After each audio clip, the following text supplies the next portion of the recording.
Olá, pessoal.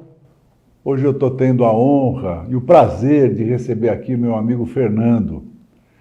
O Fernando é um cabo da Polícia Militar que exerce sua função na Assembleia Legislativa. E a gente acabou, assim, tendo a felicidade de encontrar o Fernando e começamos a conversar com o Fernando, eu e a Analice.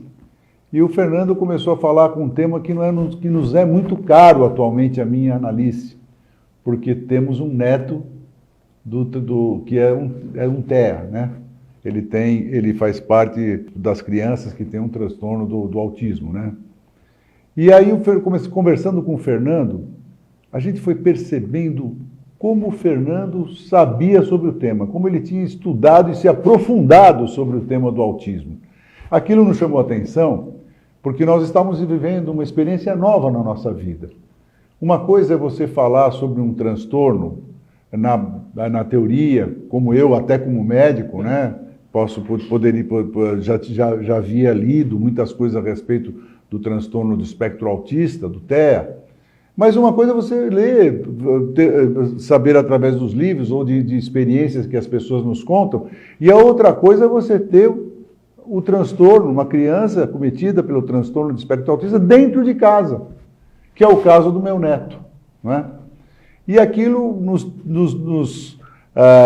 assim, provocou uma curiosidade muito grande e a gente foi estreitando esse relacionamento com o Fernando, que acabou até depois trazendo para a Analice, influenciando a Analice na criação de um PL que a Analice acabou aprovando na Assembleia Legislativa para a criação de centros de referência para o transtorno autista, através do Estado, através do poder público. E eu fiz questão de fazer esse bate-papo com o Fernando, porque vocês vão ver que interessante, o quão interessante é a vida desse moço e o quanto ele aprendeu em relação ao TEA, né? O transtorno de espectro autista. Fernando, em primeiro lugar, boa tarde. Boa tarde, doutor Fernando. Uma honra te receber aqui. Você sabe a admiração que eu e a Analice temos por você. Eu já gostaria que você começasse a falar sobre a sua experiência, que é uma experiência muito interessante. Muito obrigado. Obrigado pela oportunidade, né, de estar novamente falando sobre o transtorno do espectro autista. O transtorno do espectro autista entrou na nossa vida de uma vez só, né? A gente nunca está preparado para receber uma criança com essa peculiaridade comportamental. E em 2010, quando meu filho nasceu, a gente já, muito cedo, com 6 para 7 meses, ouvimos a primeira vez a palavra autismo. Eu e minha esposa não tínhamos informação, não conhecíamos, e para o senhor entender até uma pitadinha histórica, meu filho nasceu em 2010. Em 2012 que foi criada uma lei chamada Lei Berenice Piana, que é uma mãe que é uma militante da causa do autismo, tem um filho com autismo.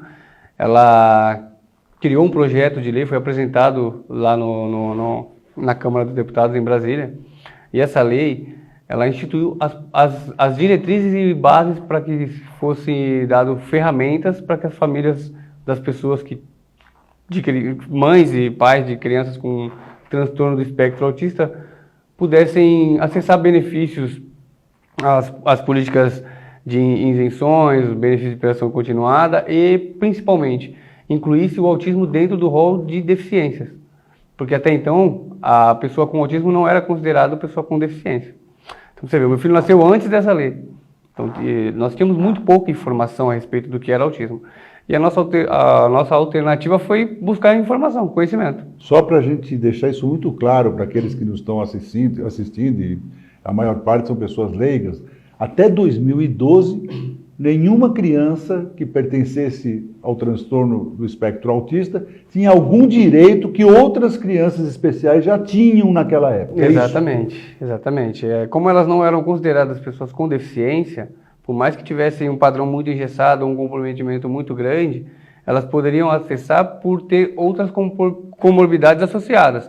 Então, ou é um autista com deficiência auditiva, acessava pela deficiência auditiva. Ou era um autista com algum outro tipo de comorbidade, ele acessava pela outra comorbidade, não pelo autismo em si. E essas comorbidades, Fernando, elas são muito frequentes no transtorno do espectro autista? Hoje estima-se que aproximadamente 30% dos autistas sejam acometidos de outras comorbidades associadas. E aí estejam no grau mais severo do autismo. Então, aproximadamente 30% dos casos de autismo.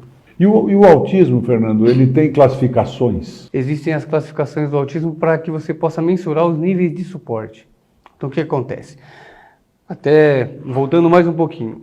Antigamente existiam algumas nomenclaturas para o autismo. Então, você tinha o autismo infantil, você tinha o Asperger, que era o grau de autismo mais ameno, onde essa pessoa com Asperger tinha grandes capacidades. A partir da última revisão do Manual de Doenças, foi retirado essa terminologia Asperger e o autismo, todos os casos, foram inseridos no transtorno do espectro autista.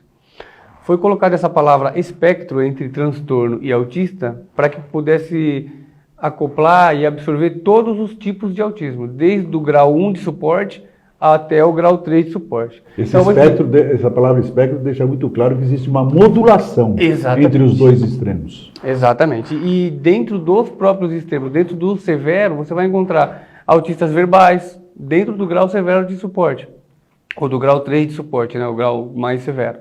Você vai encontrar autistas verbais dentro desse grau de suporte, que conversam, conseguem verbalizar, mostrar o que querem, porém existem outras demandas que deixam ele dentro desse grau de suporte.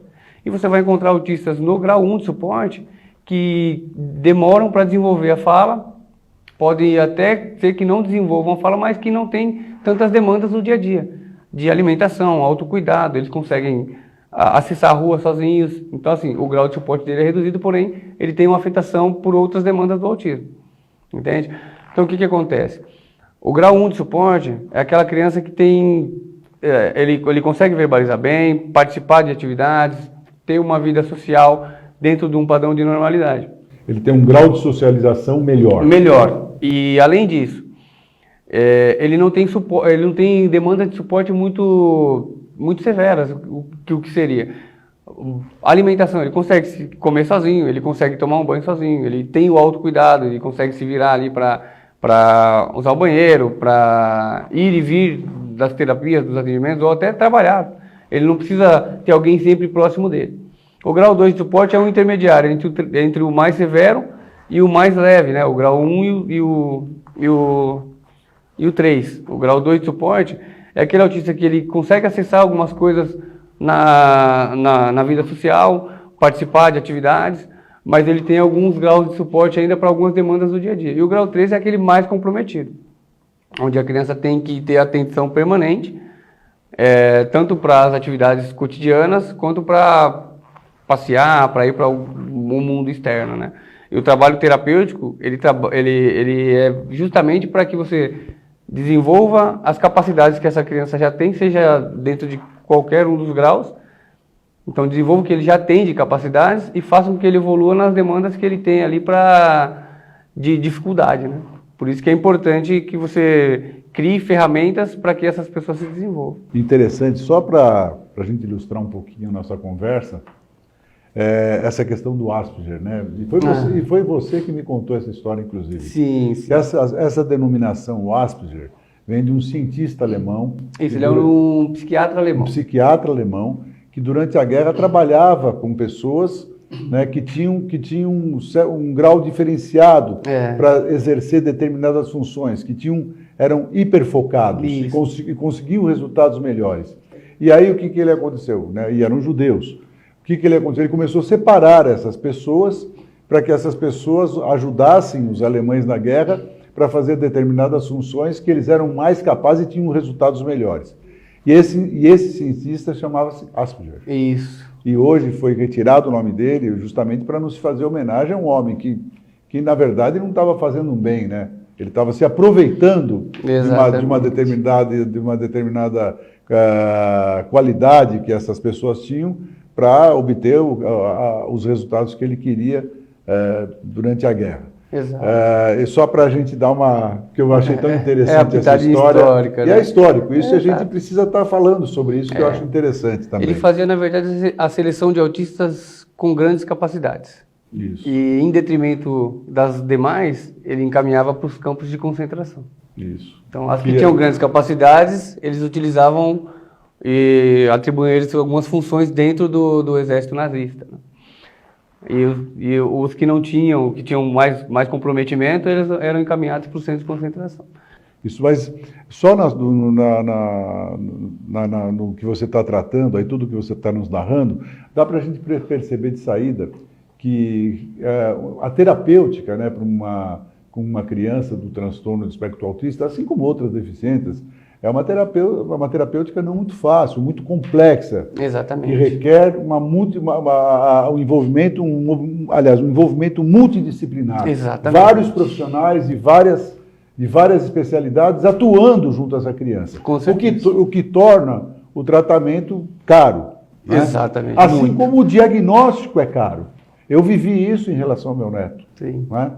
Porque a gente, para usufruir do convênio, para que o convênio nos reembolse o gasto que a gente tem no tratamento dessas crianças, no caso o meu neto, a gente precisava ter um diagnóstico firmado. Exato. E a obtenção desse diagnóstico passa por essa criança passar por vários especialistas, vários laudos, que no final se torna um negócio muito caro, né? E que muitas crianças acabam não tendo, né, oficialmente o diagnóstico do TEA. E eu gostaria que você me falasse um pouco disso, que você também passou por esse problema. Sim, o que aconteceu? No meu caso, o meu filho, como ele é um autista com deficiência auditiva, nós já estudávamos e eu diagnostiquei meu filho com 1 ano, pegando os padrões comportamentais e transferindo os padrões de comportamento que ele tinha através das tabelas, porque o autismo ele não é diagnosticado através de um exame de sangue. É importante frisar isso. O diagnóstico do autismo é análise de comportamento. Então, o especialista vai pegar a criança, vai analisar o comportamento que ela apresenta e vai ver se tem os gatilhos que referem para o autismo. Até vou abrir um parênteses aqui para poder explicar o que é autismo para a ciência hoje. O autismo ele é um transtorno do neurodesenvolvimento e ele causa uma dificuldade na comunicação verbal ou escrita. Então, a comunicação funcional, verbal ou escrita. Através dessa dificuldade de comunicação, a criança desenvolve uma dificuldade de comunicação social, então de interação, de participar de grupos, de aceitar e conviver com outras pessoas que não sejam do seu seio familiar. E associado a esses dois componentes, também vem um padrão de comportamento restrito, e interesses, na verdade é um padrão de interesses restritos e comportamentos repetitivos. Que aí seriam os comportamentos repetitivos, a grosso modo, seriam as estereotipias. Então, movimentação aleatória de braço. Que é muito comum, né, Fernando? Talvez seja uma das características a mais gritante. Comuns do autismo. É a mais gritante. Você vai encontrar lá movimentação aleatória de braço, que é o famoso flapping, o giro no próprio eixo, o andar na ponta dos pés, a dificuldade de contato visual, ecolalia. Quando a criança é verbal, ela tem uma questão de repetição de palavras, então isso é muito comum dentro do autismo também. Então, quando está começando a aprender a verbalização, etc. Ah, mas todos são assim? A gente volta para a questão do transtorno do espectro, né? O espectro, ele abre esse leque. Para você diagnosticar o autismo, a criança tem que estar dentro desse padrão. Ou ela tem dificuldade de atraso de fala, ou ela apresenta, junto com esse atraso de fala, a dificuldade de interação social, ou ela tem os padrões repetitivos de comportamento, isso, ou o hiperfoco, que aí seria esse interesse restrito. Né? É interessante, né? Eu vou dizer da minha experiência pessoal. Uma coisa que eu acho que é muito importante na classificação da criança dentro do espectro, essa é a questão da socialização. Sim. Né? A criança, quanto melhor socialização tem, ela fica num espectro mais leve do autismo, se é que a gente pode usar essa nomenclatura. É isso? Isso, na verdade, é uma construção. Porque tem autistas que são super sociáveis. Você vai encontrar autista que adora abraçar, todo mundo que vê ele quer beijo, abraço e tal. Só que ele apresenta outros padrões do autismo. Então, assim, a gente não pode pegar o autismo e medir com uma régua só. Não adianta você pegar o autismo do autista de grau 1 de suporte, que é super sociável, que fala bem, que verbaliza bem, mas que tem as demandas da parte sensorial, que, por exemplo, se ele tiver um ambiente muito barulho ou frustração e ele vai entrar em crise, com um autista que é totalmente comprometido. Então, nem todos são totalmente sociáveis e nem todos são totalmente comprometidos. Agora você falou uma coisa importante. Eu vou interrompendo porque Perfeito. você me traz à lembrança as experiências que eu tenho em casa Sim. com o meu neto. Essa questão da frustração, como ela é forte no autismo. Forte. Eles não suportam a frustração. É muito difícil. E é tudo uma construção. Nós temos que aprender e ter ferramentas para lidar com isso e prepará-los. Porque qual que é a frustração normalmente para as crianças com autismo? Ele está fazendo uma atividade que ele gosta muito, porém deu tempo. Acabou, filho, acabou, vamos embora. Você tem que preparar isso. Então você tem que se antecipar. Você está fazendo uma atividade com ele ali, mas você sabe que daqui meia hora vocês vão ter que ir embora, ou que vai ter que mudar de atividade, ou que ele vai ter que tomar um banho, ou que vai ter que fazer alguma outra coisa, ou dormir. Então, filho, daqui 20 minutos a gente vai parar essa atividade porque está na hora de dormir, ou porque está na hora de tomar banho, ou a gente vai ter que ir embora. Então você prepara o ambiente. Ele vai continuar fazendo a atividade dele, mas ele já sabe, poxa, daqui a pouco eu vou ter que ir embora. É diferente de você chegar em cima da hora e falar, não, vamos embora, já catar e sair arrastando. Aí gera frustração, aí gera crise. Quando a gente se antecipa, por mais que ele fique frustrado também, mas você já avisou, você já está preparando o terreno ali. Isso vai acontecer, porém vai ser muito mais leve. Só que isso é tudo uma construção. E é por isso que é importante que as famílias tenham esse tipo de capacitação, acesso a esse tipo de informação, para que eles consigam fazer esse trabalho em casa. Então o terapeuta vai trabalhar algumas demandas com ele, porém é importante que esse pai e essa mãe tenham essa capacitação também para continuar esse trabalho em casa. Repetição. O trabalho com autista é repetição, repetição, repetição, até que ele compreenda como é que funciona aquele ritual. Né? O autista ele é muito voltado a rituais. Então você tem que estabelecer uma rotina para que ele entenda o que vai ser feito a cada momento do dia dele. Ele precisa criar uma lógica. Exatamente. A rotina vai dar para ele lógica dentro daquelas convenções que nós fazemos com naturalidade durante o dia. Para ele você tem que ir guiando ali aquele processo, até que ele faça isso com naturalidade. Eu queria também falar um pouquinho do tratamento, né, do transtorno do espectro autista com o uso de drogas. Por exemplo, tenho uma experiência com o meu neto que usa Ritalina para melhorar o foco dele. E é impressionante como melhora. A gente tem uma experiência de dormir com o Augusto, dorme comigo e com a Analice pelo menos uma vez por semana.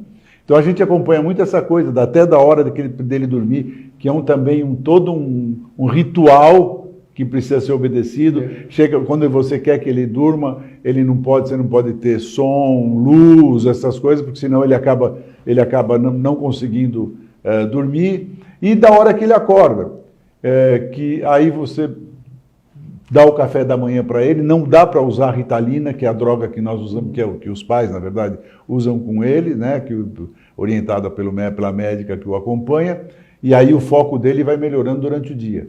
Mas, infelizmente, a Ritalina tira o apetite, então você não pode usar muito durante o dia, senão a criança acaba não comendo. Então tem toda uma... Eu queria que você falasse alguma coisa, sua experiência com medicamentos no transtorno do espectro autista. A regulação através de medicação, ela tem que ser indicada por um especialista, porque cada caso é um caso, né? Então, assim, a gente sempre tem que deixar claro que o autismo, por se tratar de um espectro, você não consegue utilizar a mesma métrica para lidar com cada pessoa com autismo. Existem os medicamentos mais usuais, porém cada autista vai ser regulado de acordo com a indicação do seu médico. O meu filho, por exemplo, ele é regulado com risperidona. A risperidona auxilia no sono dele, auxilia na concentração da escola, auxilia na irritabilidade. Para o meu filho deu super certo. Então, assim, outra coisa que é importante você acompanhar e tomar cuidado vai inserir a medicação? Tem que verificar se não está intoxicando a criança. Então, por exemplo, é uma medicação que vai regular o sono, mas não adianta a criança ficar sonolenta o dia inteiro, porque ali ela já está sendo intoxicada. Então, tem que ser regulado de uma forma que seja saudável para a criança. É importantíssima a regulação medicamentosa, é importante que o médico saiba qual que é o tipo de medicação que a criança vai demandar ali, né?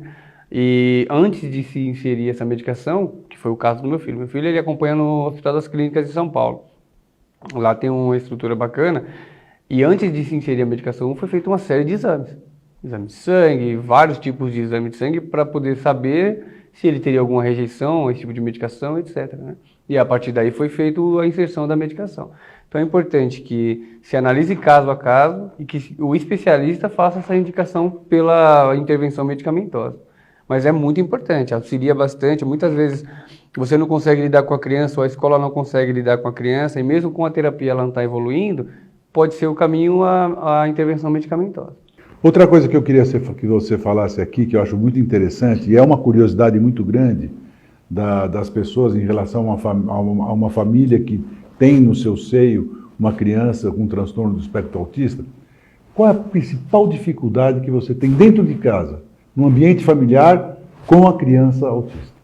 São as demandas que uma criança autista nos traz, né? Se você tem uma estrutura bacana familiar, já é difícil, já é complicado. Quando você tem essa estrutura familiar muito fragmentada, que é o que acontece, infelizmente, com várias famílias, a evasão paterna é gigantesca. Então, muitas vezes, o autismo entra por uma porta e o pai vai embora pela outra. Fica aquela mãe com aquela criança com várias demandas e muitas vezes ela tem que abdicar do mercado de trabalho para poder focar a atenção totalmente para a criança. Muitas vezes consegue acessar os benefícios de prestação continuada e outras não. Acaba vivendo de ajuda de vizinhos, isso quando tem. Ou da família, quando tem também uma rede de apoio. No meu caso, especificamente, a nossa maior dificuldade é o quê? Foi o quê, né? E hoje ainda é. Foi a aprender a lidar com ele, a entendê-lo, a fazer as leituras corretas nos momentos corretos para evitar as crises. E isso é todo um processo, é uma construção, né? Ao meu ver, o principal desafio da família autista é o acesso à informação, que por mais que tenha muito diluído na internet, a grosso modo, falta nas grandes mídias, falta falar sobre autismo, né? Falta mais informação por parte do governo, um trabalho de divulgação do que é autismo, como tratar, como diagnosticar. Quando você começar a identificar algum padrão de comportamento do seu filho que você não souber do que se trata, aonde você precisa ir, qual o profissional que vai te atender ali para que você tenha esse tipo de instrução, para que o diagnóstico seja feito cedo, para que a intervenção comece o mais cedo possível. Então, assim, hoje a maior dificuldade da família autista é isso, é acessar as políticas públicas, por mais que tenha recurso, os planos de saúde aceitarem que a criança com transtorno do espectro autista demanda uma estrutura de tratamento multidisciplinar e que esse tratamento multidisciplinar tem que ser feito caso a caso. Que não adianta você pegar um grupo de autistas, colocar numa sala e pôr um terapeuta. Não vai funcionar o tratamento. O tratamento para o autista ele é individualizado. Então, assim, a nossa maior dificuldade como família é o acesso aos tratamentos. E isso é via de regra. Tanto para quem tem recurso, quanto para quem não tem. O senhor mesmo citou o seu caso, que teve uma dificuldade inicial com o plano de saúde para poder iniciar o processo de tratamento do seu neto. Eu também tive essa demanda. E outras famílias também as têm, né? E outra coisa que é muito importante, isso é um recado até para as famílias de pessoas com autismo. Por exemplo, você tem lá a sua irmã e ela tem um filho com autismo. Poxa, liga para ela, vê como é que ela está. Vê se ela não precisa de alguma coisa, se ela precisa dar uma respirada. Às vezes ela precisa só de uma horinha ali para ela dar uma respirada, ver um filme. Fica com essa criança.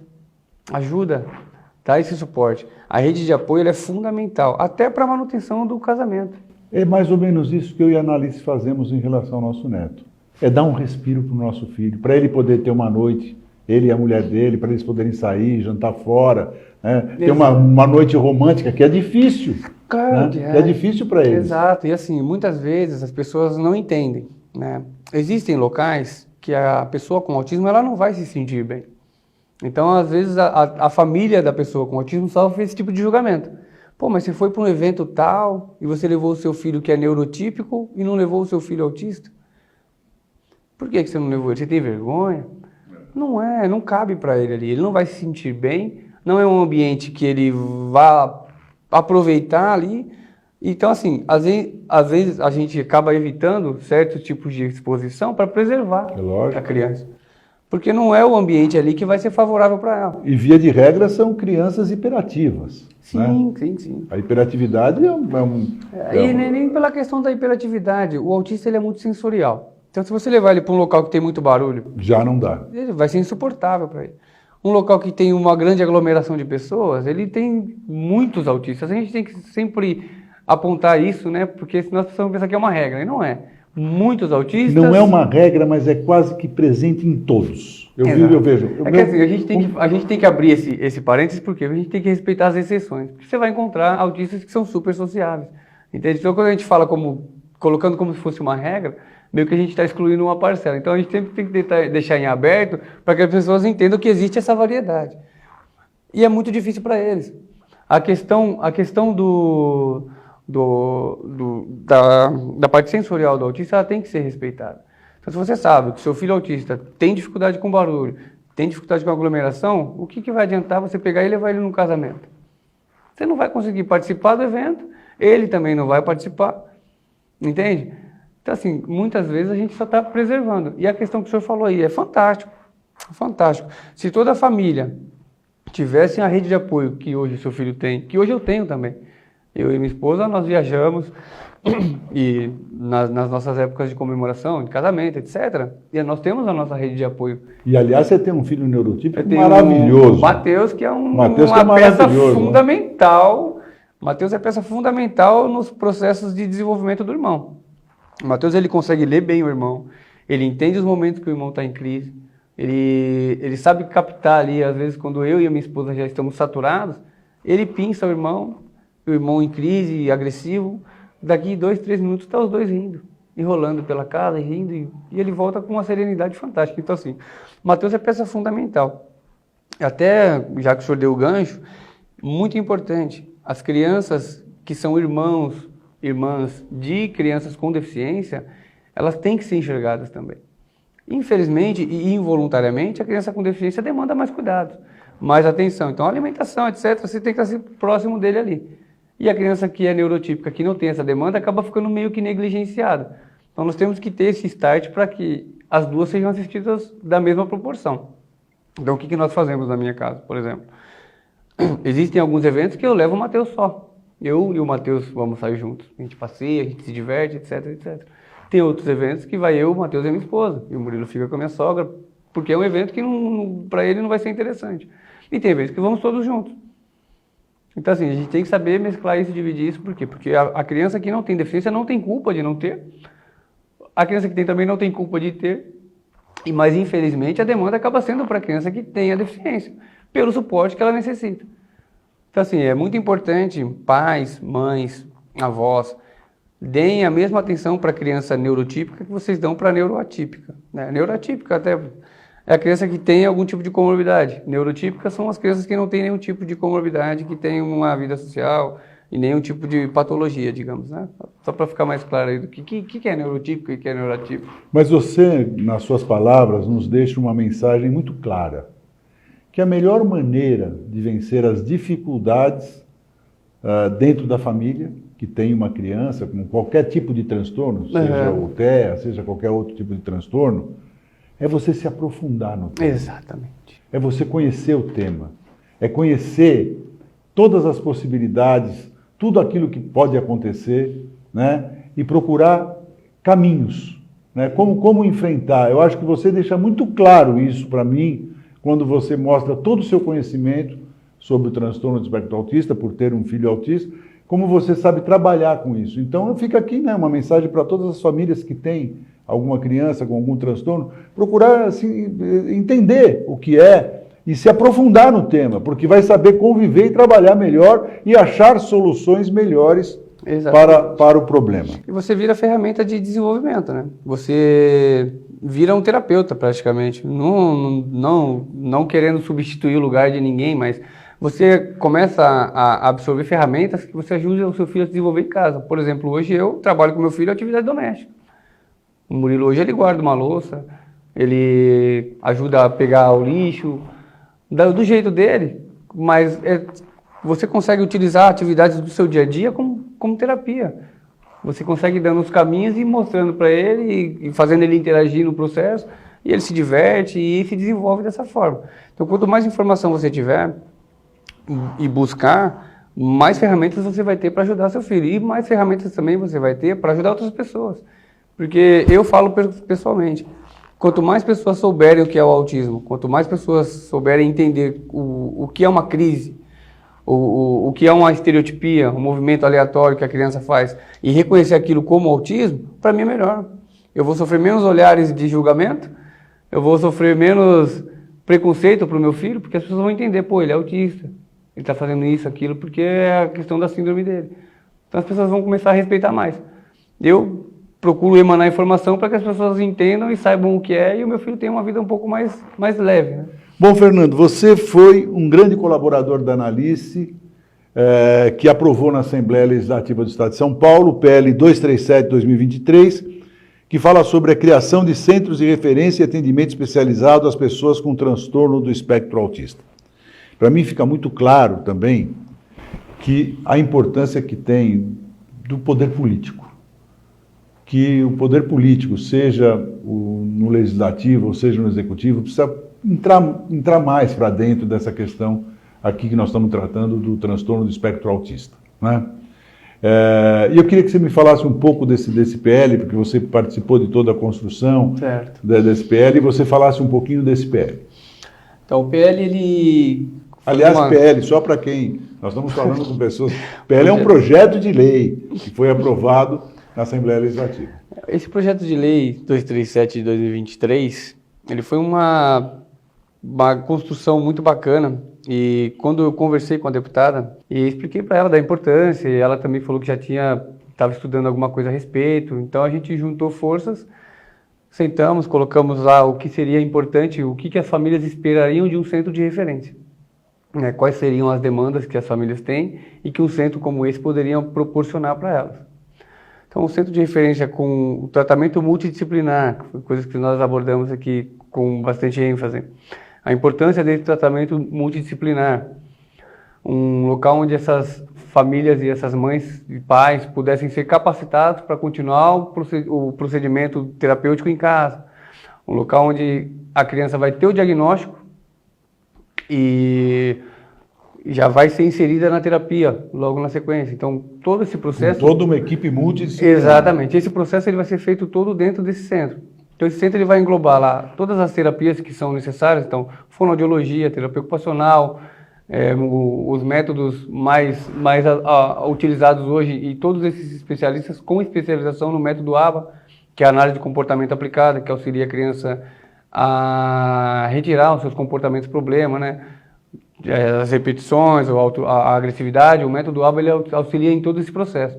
Então, a gente vai ter a intenção é ter um psicólogo com especialização nesse método, um fonoaudiólogo com especialização nesse método, um fisioterapeuta e assim por diante. Terapia ocupacional. Terapeuta ocupacional, todas essas especialidades com essa capacitação, para que eles façam um trabalho totalmente direcionado.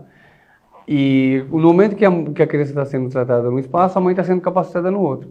Além disso, a intenção desse centro é que a Secretaria de Educação traga os seus profissionais para que eles também se capacitem dentro desse centro. Então, você pegar o professor do ensino infantil, que ele dá ali com a criança dos 4 meses aos 4 anos de idade, para que ela saiba identificar os sinais muito precocemente. Então, saber o que é um movimento repetitivo, o porquê que a criança está fazendo aquilo, aquela criança que não consegue interagir com as outras, por mais que brinque próximo, não brinca junto, ou aquela criança que evita o contato visual, ou aquela criança que tem a movimentação estereotipada de mão, giro, ponta do pé. Então, assim, essa professora ela tem que identificar isso precocemente, encaminhar para a Secretaria de Educação, para que essa converse com a Secretaria da Saúde e o centro seja acionado. Então, assim, essa mecânica vai ajudar no diagnóstico precoce, na intervenção precoce e no ajustamento para que essa criança tenha qualidade de vida, né? Agora, eu queria saber de você o seguinte. Existem, como desde o início você vem falando, crianças dos mais diversos tipos de problemas, né? De manifestação. De manifestação. Eu entendo que nem todas essas crianças possam ir participar de uma escola regular. Uhum. Né? Existem crianças, lógico, que podem participar do ensino regular, outras não. E aí, nesse centro, terá um espaço para essas crianças que terão que ter quase que uma atividade diária. Exatamente. Será a escola delas. Na verdade, assim, esse centro de referência, ele vai fazer o quê? ele vai dar ferramentas para que essa criança possa ser incluída nos sistemas de inclusão que existem hoje na rede municipal e estadual de ensino. Porém, até essa rede de inclusão ela tem que ser aperfeiçoada, né? Ela tem que ser aperfeiçoada. É importante que a escola que trabalhe com o processo de inclusão, ela tenha uma sala de recurso com um profissional capacitado ali para auxiliar essa criança. Então, se a criança tem alguma demanda de comunicação, seja escrita ou oral ou verbal, ela tem que ter um mecanismo de comunicação alternativa ali para que ela possa se comunicar dentro da escola. Isso não só para criança autista. Se você pegar uma criança com deficiência auditiva, uma criança surda, numa escola onde não tem outras crianças com a mesma deficiência, é importante que tenha uma sala de recursos onde essa criança aprenda a Libras.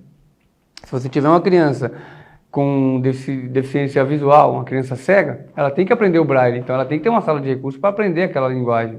E para o autista é a mesma coisa.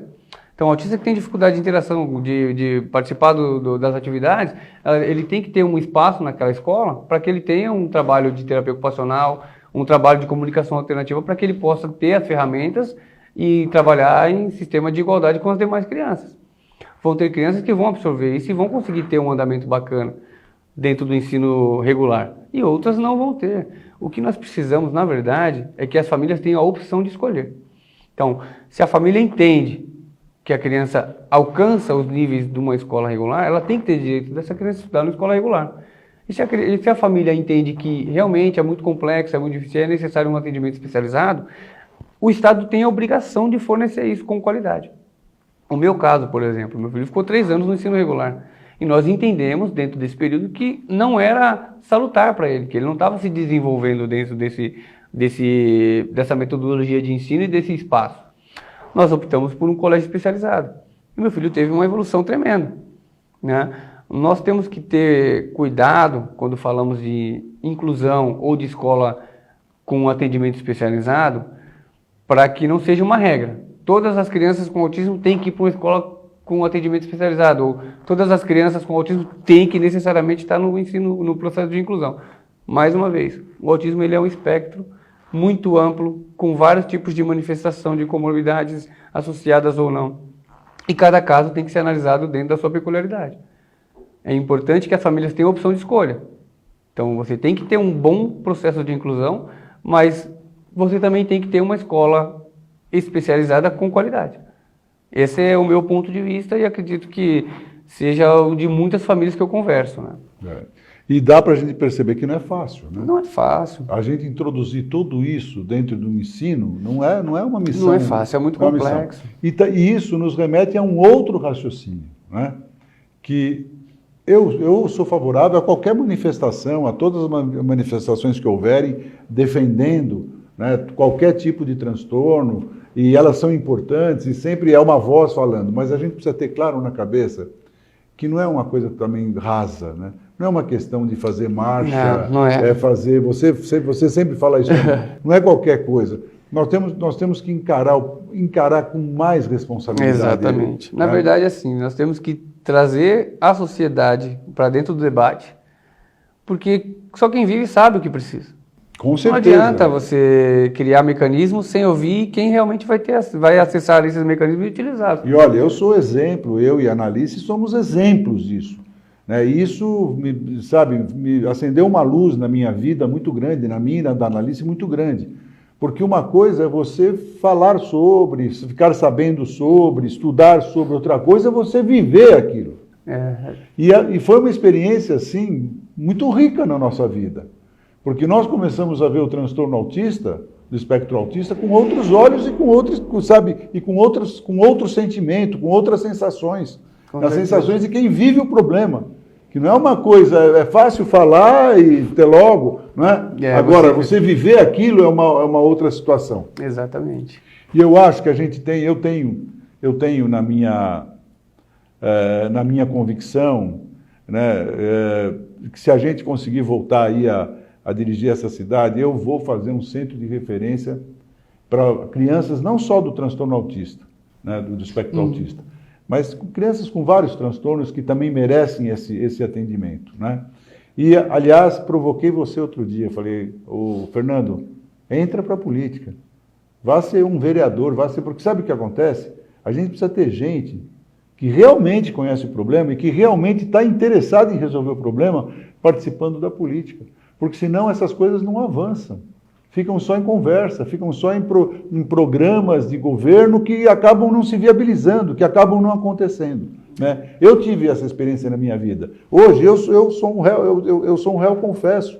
Eu acho que hoje eu tenho uma visão, um sentimento muito mais aguçado em relação a esse tema, né? Que realmente eu não tinha antes de viver isso dentro da minha própria vida. Você é uma pessoa que tem uma experiência riquíssima em relação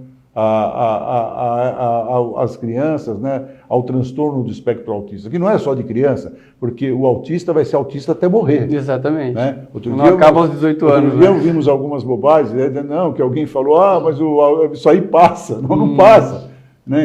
O transtorno, a criança que nasce autista vai morrer autista. Exatamente, né? O autismo então, não tem cura, né? Não tem cura, e você precisa saber trabalhar com isso ao longo de toda a vida dessa pessoa. Verdade, e hoje é uma criança, amanhã vai ser um adolescente, e depois da manhã vai ser um adulto. Exatamente. Esse trabalho precoce, de intervenção e diagnóstico precoce, na verdade, eles são ferramentas para que essa pessoa tenha qualidade de vida no futuro. Né? O autismo ele não acaba aos 18, não acaba aos 30, ele acaba quando a pessoa vai fazer a sua partida. E você toca agora num tema que é muito importante, que nós não falamos aqui durante a nossa conversa. Diagnóstico precoce. Sim, é fantástico. O diagnóstico precoce é um diferencial gigantesco na vida dessa criança. Com certeza. Quanto mais cedo o diagnóstico for feito, melhor, com certeza, será o desenvolvimento dessa criança. Exatamente, né? Porque assim, quanto mais cedo você diagnostica, mais cedo você começa a trabalhar essa criança para que ela adquira, desenvolva essas capacidades. Né? E outra dificuldade, Fernando, que eu encontrei dentro até da nossa própria história, é você convencer os pais que a criança tem um transtorno. Porque é uma dificuldade grande. O diagnóstico ele é muito doloroso. O nosso processo de diagnóstico, ele foi doloroso também, né? Meu, da minha esposa.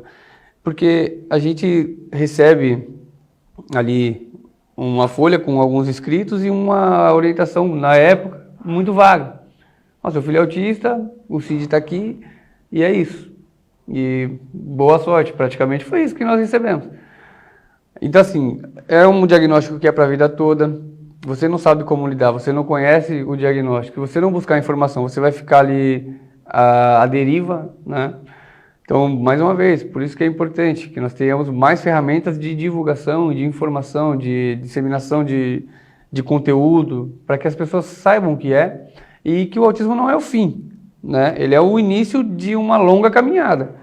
E se você andar junto do seu filho, ele vai se desenvolver, ele vai te trazer muitas alegrias com o seu desenvolvimento. Vão ter alguns momentos complexos, claro que vão, como um filho típico também vai te dar. Uma criança que não tem nenhum tipo de comorbidade vai trazer preocupação, frustração, etc. E o autista é a mesma coisa. Só que o autista ele demanda um pouco mais de atenção e de terapias específicas para que ele se desenvolva. Então é importante que se capacitem, é importante que o Estado atue com as suas ferramentas e ferramentas que nós, se Deus quiser, traremos para Taboão da Serra, como esse centro de referência, que vai ser um centro multidisciplinar, como o senhor disse, então vai atender todos os tipos de deficiência para que todos se desenvolvam de uma forma adequada. Olha, Fernando, eu fico muito agradecido por você ter atendido o nosso convite e vir aqui bater esse papo, que eu acho que é um papo muito interessante, muito produtivo, né?